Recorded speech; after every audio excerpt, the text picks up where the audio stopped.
Vakola police station येथे 28 February 2024 रोजी एक फसवणुकीचा गुन्हा दाखल करण्यात आला होता.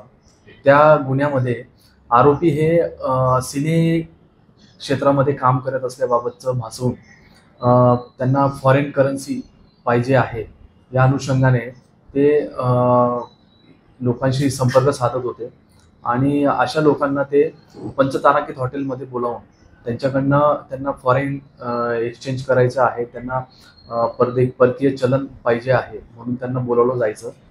ते बोलवल्यानंतर ज्या वेळेला ज्यांचे फसवणूक झालेले आहेत पीडित, हे ज्यावेळेस त्यांना सदर परकीय चलन द्यायचे त्यावेळेला ते त्यांना बोलण्याच्या याच्यामध्ये गुंतवून हळूच त्या ठिकाणावरून ते निघून जायचे आणि त्याच्या काही वेळानंतर जे पीडित आहेत त्यांना कळायचं की त्यांची फसवणूक झालेली आहे.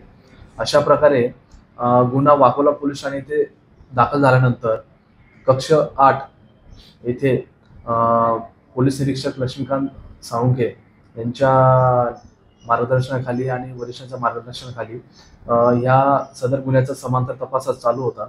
त्यामध्ये लक्ष्मीकांत साळुंखे आणि त्याच्या टीमने सदर गुन्हे हे देशात विविध ठिकाणी सदर आरोपींनी केल्याबाबतची त्यांना माहिती मिळालेली होती.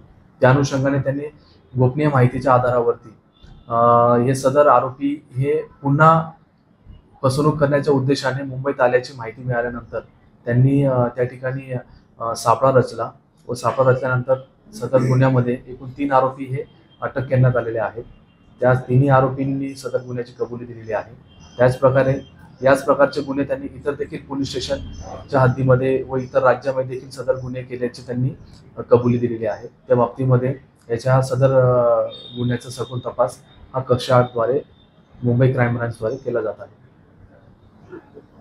जे 3 आरोपी अटक केले त्या आरोपींची जी गुन्हेगारी पार्श्वभूमी किंवा त्यांची नेमकी पार्श्वभूमी काय आहे आणि त्यांनी आतापर्यंत एकूण किती लोकांना आणि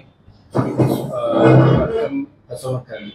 सदर बाबतीमध्ये आम्ही आता प्राथमिक चौकशी केली. त्याच्यामध्ये त्यांनी संपूर्ण देशभरात विविध ठिकाणी पंचतारांकित हॉटेल्समध्ये बोलावून भरपूर लोकांची फसवणूक केलेली आतापर्यंत निष्पन्न झालेला आहे.